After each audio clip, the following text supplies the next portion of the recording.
سے یہ بھی ثابت ہوا کہ میلاد مصطفیٰ کے موقع پر روشنی کرنا، لائٹنگ کرنا کس کی سنت ہے؟ اللہ رب العالمین کس کی سنت ہے؟ اب لوگ پوچھتے ہیں جلوس کی کیا دلیل ہے، جلوس کیوں نکالا جاتا ہے؟ تو صحیح مسلم جو کہ حدیث کی مستند کتاب ہے، آپ سب لوگ جانتے ہیں صحیح بخاری اور صحیح مسلم کی حدیث بیان کر رہا ہوں جلد دوم کی، کہ جب آمد مصطفیٰ ہوئی، حضور نبی کریم صلی اللہ علیہ وسلم کی آمد ہوئی، کہاں سے؟ مکہ مکرمہ سے مدینہ منورہ. جب ہجرت ہوئی، آمد مصطفیٰ ہوئی، تو صحیح مسلم جلد دوم میں آتا ہے کہ حضور نبی پاک صلی اللہ علیہ وسلم کی آمد پر مدینہ منورہ کے جو لوگ ہیں وہ تمام گلیوں میں نکل آئے، خواتین چھتوں پر چڑھ گئیں، بچے اور نوجوان گلیوں میں نکل کر انہوں نے جلوس نکالے، ینادون یا محمد یا رسول اللہ. انہوں نے گلیوں میں نکل کر نہ صرف حضور کی آمد پر خوشیاں منائی اور جلوس نکالے، بلکہ حدیث میں آتا ہے انہوں نے یا محمد یا رسول اللہ کے نعرے بھی لگائے. اب میں یہ عرض کرنا چاہوں گا کہ جب ہم میلاد مصطفیٰ مناتے ہیں تو اس کا فائدہ کیا ہوتا ہے، کیا ملتا ہے، اس کے فیوز و برکات کیا؟ تو حضرات محترم، میلاد مصطفیٰ کے بے شمار فیوز و برکات ہیں، ان میں سے چند ایک عرض کروں گا. صحیح بخاری میں یہ حدیث پاک موجود ہے، اختصاراً عرض کر رہا ہوں. حضور کے چچا حالت کفر میں ان کا انتقال ہو گیا، کفر کی حالت میں فوت ہو گئے. فوت ہو جانے کے بعد خواب میں وہ ملتے ہیں اور بتاتے ہیں کہ اے لوگوں، میں جب اس دنیا سے پردہ کر کے اگلے جہاں میں گیا تو چونکہ میں کافر تھا، مجھے قبر میں سزا ہوتی ہے، قبر میں مجھ پر عذاب نازل ہوتا ہے، قبر میں بہت زیادہ تکلیف میں ہوں اور مجھے عذاب سہنا پڑتا ہے. لیکن ایک بات ہے، فرمایا گیا وہ کیا بات ہے، مفہوم عرض کر رہا ہوں، وہ کیا بات ہے؟ تو انہوں نے جواب دیا انی سقیتو بے طاقتی سویبیہ. انہوں نے کہا کہ ایک بات ہے، وہ ایک بات یہ ہے کہ میں نے حضور نبی پاک صلی اللہ علیہ وسلم کی آمد پر ایک لونڈی سویبیہ کو آزاد کیا تھا. اگرچہ میں مسلمان نہیں تھا، ان کو نبی اور رسول نہیں مانتا تھا، لیکن اپنا بھتیجا ہونے کی غرض سے ان کی آمد پر میں نے خوشی منائی تھی اور اپنی لونڈی کو آزاد کیا تھا. اب جب بھی وہ میلاد مصطفیٰ کا دن آتا ہے،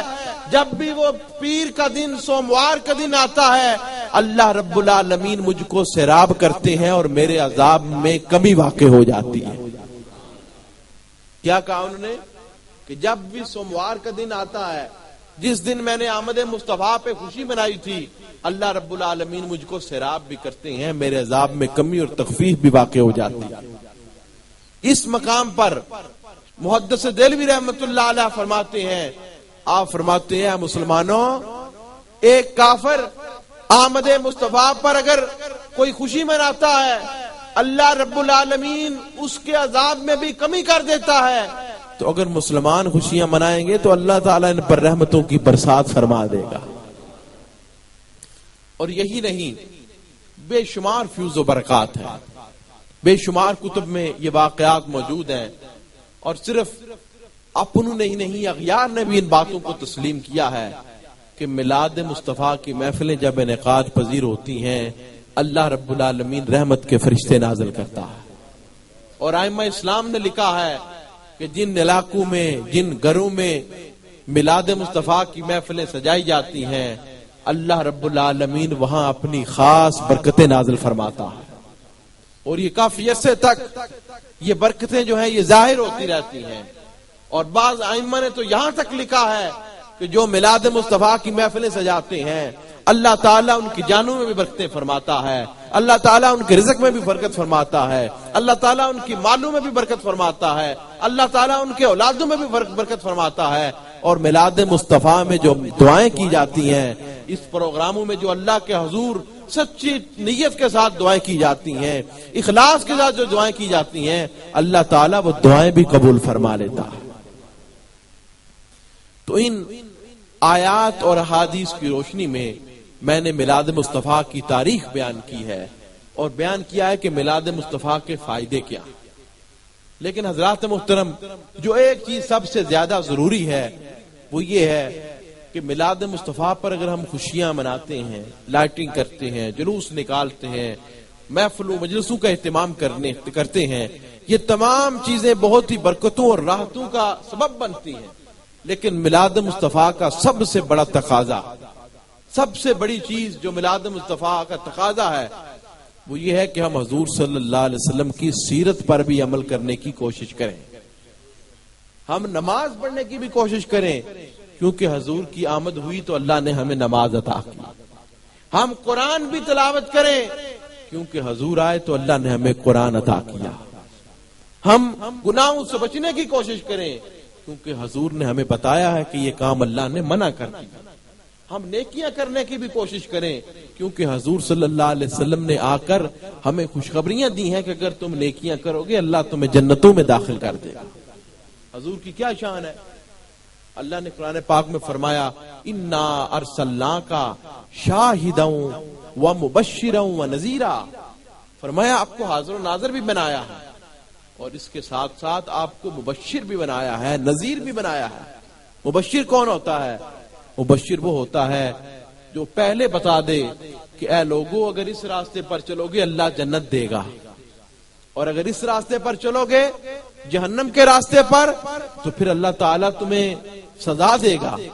اور یہ بتانے والے کو نذیر کہتے ہیں، اور جو جنت کے راستے کی خوشخبریاں دے اور جنت میں جانے کے طریقے بتائے اس کو مبشر کہتے ہیں۔ تو حضور کی کیا شان ہے، آپ شاہد بھی ہیں، حاضر و ناظر بھی ہیں، آپ حضور اللہ کی طرف سے ہمیں دیے گئے خاص نور بھی ہیں، آپ کی بے شمار شانیں ہیں، لیکن اس کے ساتھ سب سے بڑی چیز جو ہے وہ یہ ہے کہ اللہ رب العالمین نے حضور کو ہمارے لیے اسوہ حسنہ بنا کر بھیجا ہے۔ ہم اس دنیا میں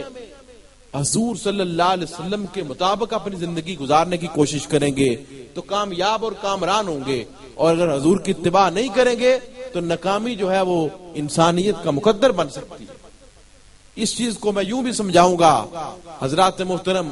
اس چیز کو آپ کے ذہنوں میں یوں بھی ڈالنا چاہتا ہوں کہ اللہ رب العالمین نے فرمایا قو انفسکم واہلیکم نارا، فرمایا ہے لوگو اگر تم چاہتے ہو کہ اپنے اعزاء اقرباء کو، اپنے پیاروں کو، اپنے اولادوں کو کہ تم ان کی صحیح خیر خواہی کرو تو فرمایا پھر صرف تم ان کی دنیا بہتر نہ کرو، صرف ان کا یہ گھر جو عارضی ہے یہ بہتر نہ کرو، بلکہ ان کو آخرت میں جہنم کے آگ سے بھی بچانے کی کوشش کرو۔ تو اس لیے میلاد مصطفیٰ کا سب سے بڑا تقاضا یہ ہے کہ ہم حضور صلی اللہ علیہ وسلم کی سیرت پر عمل کریں، حضور صلی اللہ علیہ وسلم کے بتائے ہوئے طریقوں پر عمل کریں۔ اگر حضور کے بتائے ہوئے طریقوں پر عمل کرتے ہیں دنیا میں بھی کامیابیاں مل جائیں گی اور آخرت میں بھی کامیابیاں ہمارا مقدر بن جائیں گی۔ حضرات محترم، آج سائنس نے بڑی ترقی کی ہے نا، سائنس کی وجہ سے انسان چاند پہ پہنچ گیا ہے، لیکن جو اللہ کے پیارے ہوتے ہیں، اللہ کے برگزیدہ ہوتے ہیں، جن کے ساتھ اللہ کی مدد اور نصرت شامل حال ہوتی ہے، وہ چاند پر نہیں جاتے، زمین پہ کھڑے ہو کر اشارہ کریں چاند دو ٹکڑے ہو جاتا ہے۔ آج سائنس نے بڑی ترقی کی ہے کہ ہم دریاؤں اور سمندروں پر پل بنا کے ان کے اوپر چلتے ہیں، لیکن تاریخ اسلام بتاتی ہے کہ جو اللہ رسول کے پیارے ہو جاتے ہیں وہ پانی پر بھی چلیں تو پانی ان کے لیے پل بن جایا کرتے ہیں۔ آج ہم سپیکر لگا کر دور دراز آوازیں پہنچا رہے ہیں، کیمرے لگا کر دور دراز ہماری ویڈیوز دیکھی جا سکتی ہیں، انٹرنیٹ کے ذریعے اور جدید ذرائع سے ہماری ویڈیوز، تصویریں، آوازیں وائرلیس کے ذریعے، تاروں کے ذریعے دور دراز پہنچ جایا کرتی ہیں۔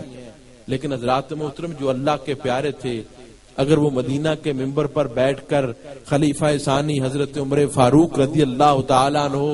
یا ساریۃ الجبل کی آواز لگاتی ہیں تو ان کی آواز سینکڑوں میل دور بغیر تار اور بغیر وائرلیس کے پہنچ جایا کرتی ہے. اور جو اللہ کے پیارے ہیں اگر دریا خشک ہو جائیں, دریاؤں میں پانی نہ ہو تو وہ دریاؤں کے نام خط لکھ دیں, دریا بہنا شروع ہو جاتے ہیں. تو عرض کر رہا تھا کہ ہم رسول اللہ صلی اللہ علیہ وسلم کی اتباع کریں گے,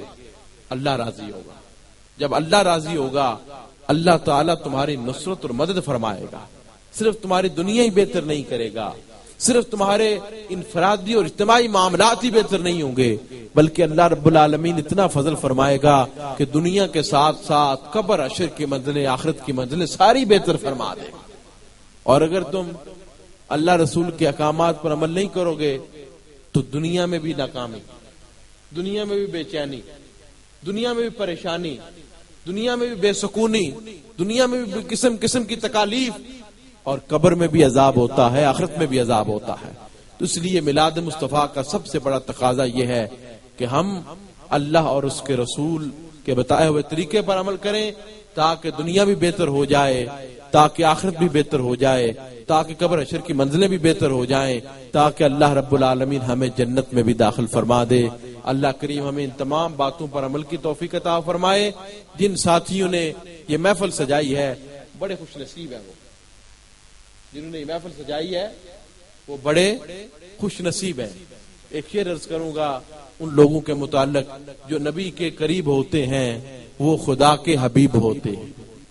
جو نبی کے قریب ہوتے ہیں وہ خدا کے حبیب ہوتے ہیں, اور جو سجاتے ہیں میلاد کی محفل بڑے خوش نصیب ہوتے ہیں. اللہ کریم عمل کی توفیق نصیب فرمائے. عمل سے زندگی بنتی ہے, جنت بھی جہنم بھی. یہ خاکی اپنی فطرت میں نہ نوری ہے نہ ناری. ان الفاظ پہ اتفاق کرتا ہوں. آخر دعوانا الحمدللہ رب العالمین.